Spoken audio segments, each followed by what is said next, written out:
आदरणीय अध्यक्ष जी, पहलगाम हमले के बाद हमारा बीएसएफ का एक जवान पाकिस्तान के कब्जे में गया।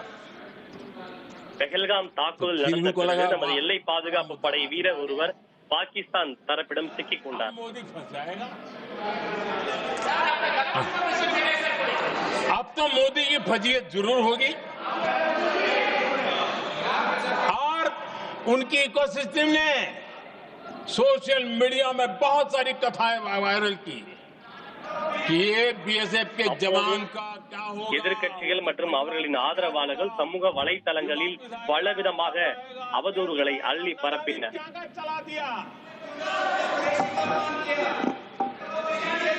आदरणीय अध्यक्ष जी, बीएसएफ का वो जवान भी आन बान शान के साथ वापस आया।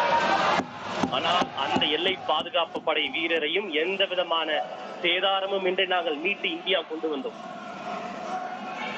आतंकवादी रो रहे हैं,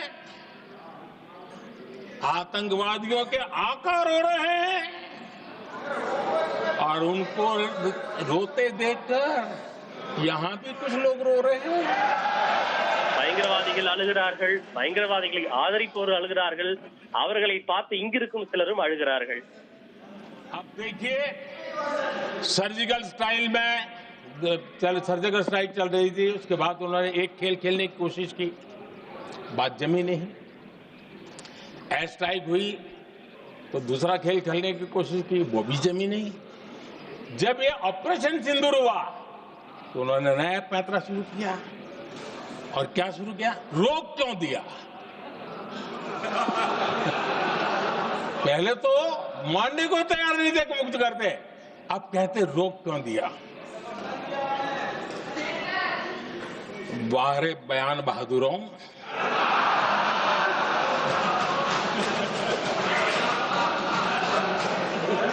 आपको विरोध का कोई न कोई बहाना चाहिए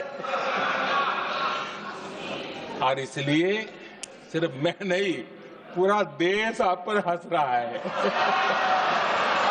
நான் அல்ல, ஒட்டுமொத்த தேசமும் உங்களை பார்த்து சிரித்துக் கொண்டிருக்கிறது.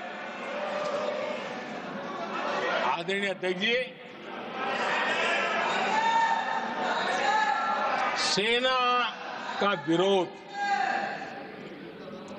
सेना के प्रति एक पता नहीं नेगेटिविटी, ये कांग्रेस का पुराना रवैया रहा.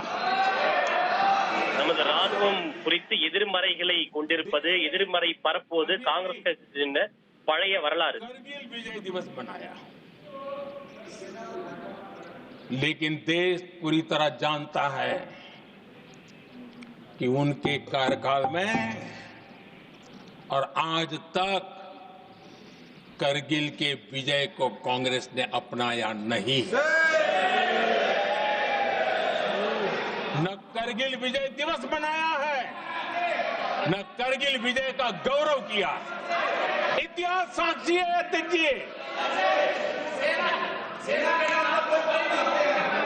जब डोकलाम में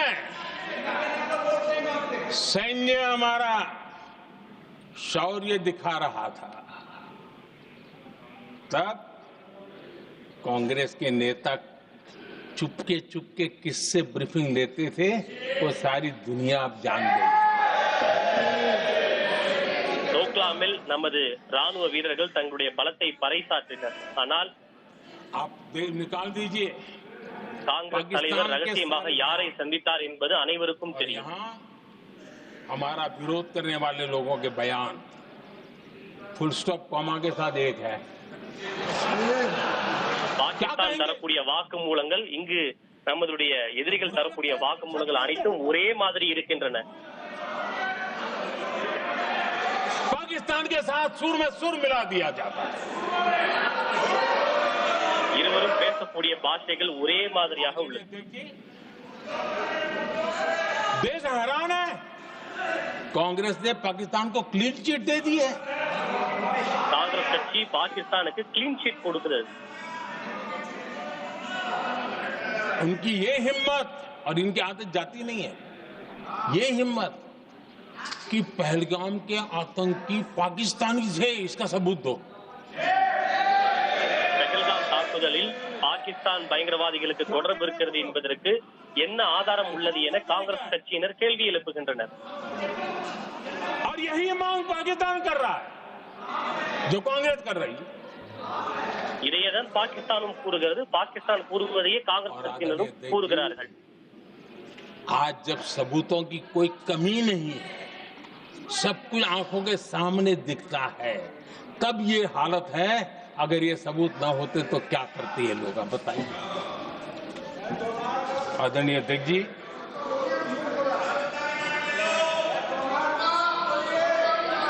अध्यक्ष जी, ऑपरेशन सिंदूर के एक पार्ट की तरफ तो இன்று चर्चा நாம் भी बहुत होती है. நமது கண் முன்னே என்ன பார்த்து கொண்டிருக்கிறோமோ அது ஆதாரத்திற்கு சற்றும் குறைவதில்லை.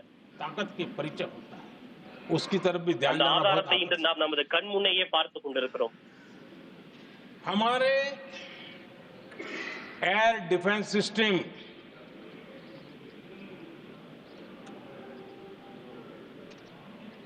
दुनिया में इसकी चर्चा है.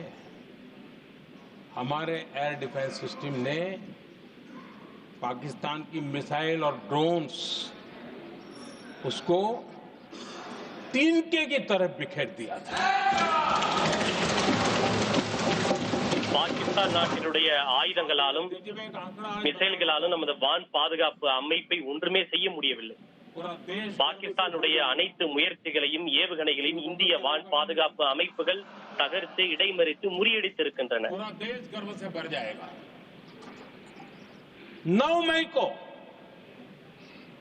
पाकिस्तान ने करीब 1000 मिसाइलों और आर्म ड्रोन्स के भारत पर बहुत बड़ा हमला करने की कोशिश की. மே 9ஆம் தேதி இரவு இந்தியாவின் மீது பாகிஸ்தான் குறைந்தபட்சம் 1000 ட்ரோன்களையும் ஆயுதங்களையும் ஏவியது. तो वहां भयंकर तबाही मची, लेकिन 1000 मिसाइल्स और ड्रोन्स को भारत ने आसमान में ही चूर चूर कर दिया.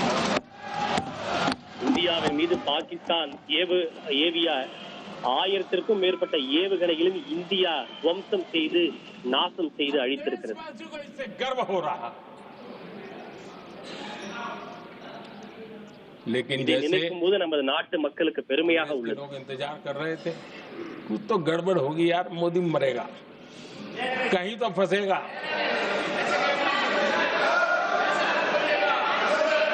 पाकिस्तान ने आदमपुर एयरबेस पर हमले का झूठ फैलाया.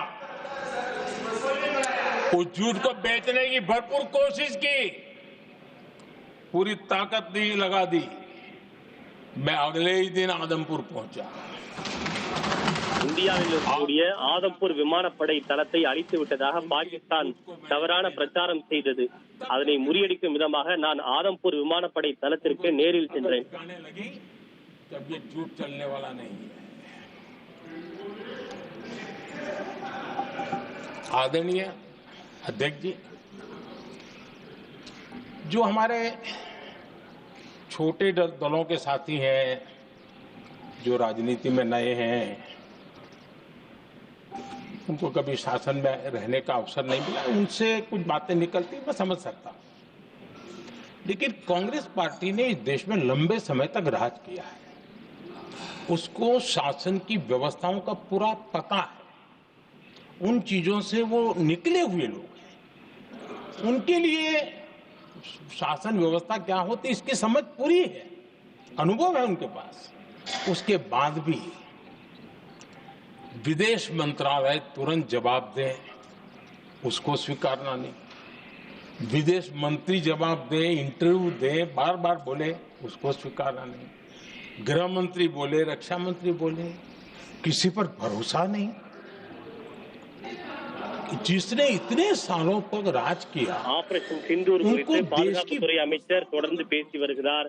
வெளியுறவு அமைச்சர் அறிக்கைகளை கொடுத்து வருகிறார், ஊடகங்களிடம் பேசி வருகிறார். ஆனால் அவர்களின் மீதெல்லாம் எதிர்க்கட்சியினருக்கு நம்பிக்கையே இல்லை. अब कांग्रेस का भरोसा